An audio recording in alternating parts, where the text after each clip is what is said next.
സമ്പൂർണമായ അനുസരണം നമ്മുടെ എല്ലാ സ്വാതന്ത്ര്യങ്ങളെയും, നമ്മുടെ എല്ലാ വ്യക്തിപരമായ അവകാശവാദങ്ങളെയും, നമ്മുടെ എല്ലാ ഈഗോയെയും മറ്റൊരാളുടെ മുമ്പിൽ അടിയറവ് വെച്ചുകൊണ്ട് ക്രിസ്തുവിനെ പ്രതി അനുസരണമുള്ളവരായി ജീവിക്കുമ്പോൾ അതാണ് ഏറ്റവും മനോഹരമായ പുതിയ നിയമ ജീവിതം.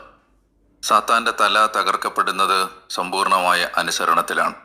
നിഷേധത്തിൻ്റെയും മാത്സര്യത്തിൻ്റെയും കലാപത്തിൻ്റെയും കലഹത്തിൻ്റെയും ഒരു അന്തരീക്ഷം ക്രിസ്തുവിന് വിരുദ്ധമായ ഒരു ബാബിലോണിൻ്റെ അരൂപിയെയാണ് നമുക്കിടയിൽ സംജാതമാക്കുന്നത് എന്ന് നമ്മൾ വളരെ അവധാനതയോടെ ഓർമ്മിക്കേണ്ടതുണ്ട്, ധ്യാനിക്കേണ്ടതുണ്ട്.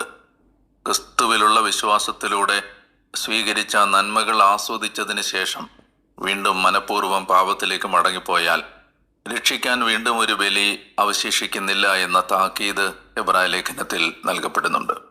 അതുകൊണ്ട് വിശ്വാസത്തിൻ്റെയും ആത്മധൈര്യത്തിൻ്റെയും പാത പിന്തുടർന്ന് സത്യവിശ്വാസത്തിൽ നിലനിൽക്കാനുള്ള ഒരു ആഹ്വാനം കൂടി എബ്രായ ലേഖനം നൽകുകയാണ്.